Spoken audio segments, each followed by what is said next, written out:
V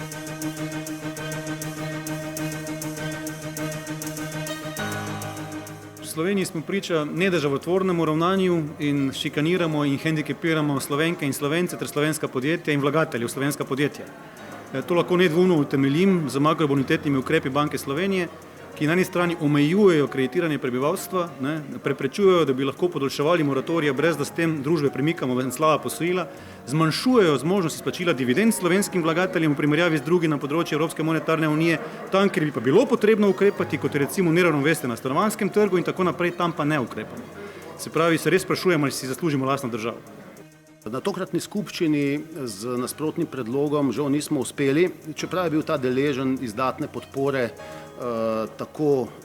delničarjev, ki so se obračali na nas, kot posredno tudi poslovodstva družbe.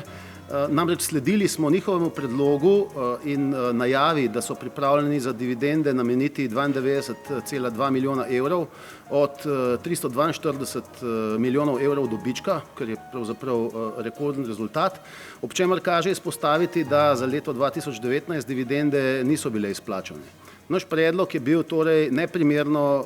višje izplačilo dividend, kot ga predlagata nadzorni svet in uprava družbe,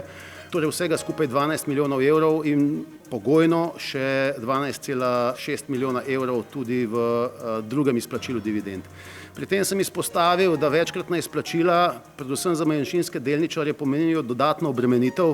tudi dubliranje, multipliciranje stroškov, namreč vsako izplačilo dividend je obremenjeno z strani finančnih posrednikov, seveda, kakor tudi samo imetništvo delnic.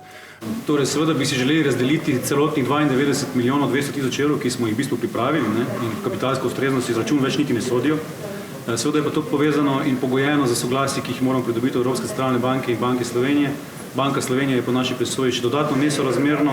preprečila izplačilo s tem, ko se je opredelila, da je samostojna bilanca pomembna, ne pa skupina, kar ocenjujemo kot strokovno napako. In s tem tudi trdim, da so slovenski vlagatelji pač hendikepirani oziroma diskriminirani v primerjavi z drugimi na evropskem področju. Naše stališče je, da je edini, ki lahko o delitvi dobička odloča, seveda, da so to lastniki, da so to delničarji družbe.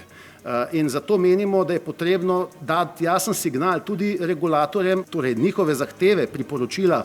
ne predstavljajo škode samo za samo družbo, njeno perspektivo, njeno privlačnost v smislu vlagateljev, ne zgolj domačih ob izdatnih depozitih, ki bi lahko bili preliti na kapitalski trg in v pogon gospodarstva, pač pa tudi tujih vlagateljev, predvsem institucionalnih, ki seveda se ozirajo v prvi vrsti na dividendno politiko in donosnost, ki mora biti stabilna. Pokazalo se je, da imamo opravka z precej problematično novo prakso, ki je prej nismo videli v nobenem drugem primeru, v primeru Nove Ljubljanske banke, da je naš nasprotni predlog, ki je bil podan, kakor predvideva zakon, neposredno po sklicu skupščine, tako da ga je potem uprava tudi objavila, javno, kot je to predvideno, vendar pa nasprotni predlog ni bil vključen v pooblastilo organiziranega zbiranja pooblastil, ki je bilo poslano vsem delničarjem. To zbiranje pooblastil seveda poteka s stroški družbe, torej vseh delničarjev, in že samo po sebi je neprimerno, da pravzaprav poslovodstvo družbe predlaga zgolj sebe, svoje predstavnike kot pooblaščence strani manjšinskih delničarjev. Ukolikor pa poleg vsega ni vključen nasprotni predlog, ki je sicer bil objavljen in bi moral biti vključen v pooblastilo, da se lahko do njega ustrezno opredelijo in ga podprejo tudi manjšinski delničarji, ki niso neposredno prisotni na skupščini, je to seveda z našega vidika ne samo neprimerno, neskladno z vsemi doslej uveljavljenimi standardi tudi v manj uglednih družbah, kot je recimo Nova Ljubljanska banka, je seveda to vsekakor vprašanje in tukaj ne bomo pristali na tovrstne prakse, toliko bolj zaradi ščitanja pravic interesov manjšinskih delničarjev, torej poslanstva združenja, za kar, ukolikor seveda ne bo prišlo do pripoznanja, da je to neprimerna praksa,